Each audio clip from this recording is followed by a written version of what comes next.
Sustainable development of nature is what we call... Rassurez-vous, je ne ferai pas une vidéo en anglais aujourd'hui. Entre économie et écologie, un concept vient s'imposer. Il s'agit du concept de développement. Et qu'est-ce qu'il est développement? Vous allez le savoir très bientôt. Il est de nature de l'être humain à pouvoir chercher comment innover ainsi que créer. Mais l'homme voudrait que tout ce qu'il crée puisse évoluer et prospérer. D'où le concept durable.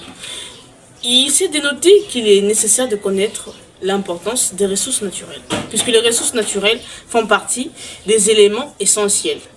Les ressources naturelles sont le socle d'une croissance économique durable. Or, pour qu'il y ait une croissance économique durable, il faut que les ressources naturelles soient protégées de manière durable. Alors, peut-on considérer le concept développement comme étant un droit? Peut-être. Ici est de rappeler que le concept développement n'était pas encore apparenté avec le concept environnement. C'est pour dire simplement que dans les temps anciens, les développements et l'environnement étaient totalement divergents, totalement différents.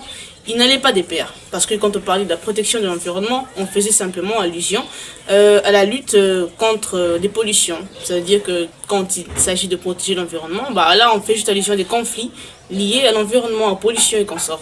Mais c'est grâce à la conférence de Rio par la commission de Brundtland qui a défini le développement durable comme l'ensemble de tout ce que nous faisons.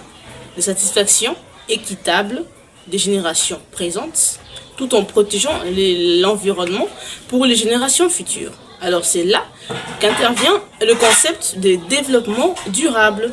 Et ce concept de développement durable est plus vaste que vous ne le croyez, puisque désormais elle inclut non seulement le développement, la protection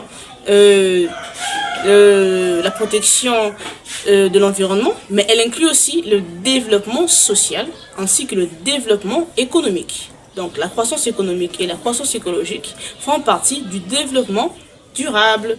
Et cette idée est maintenue dans l'article 5 de la Convention de Johannesburg.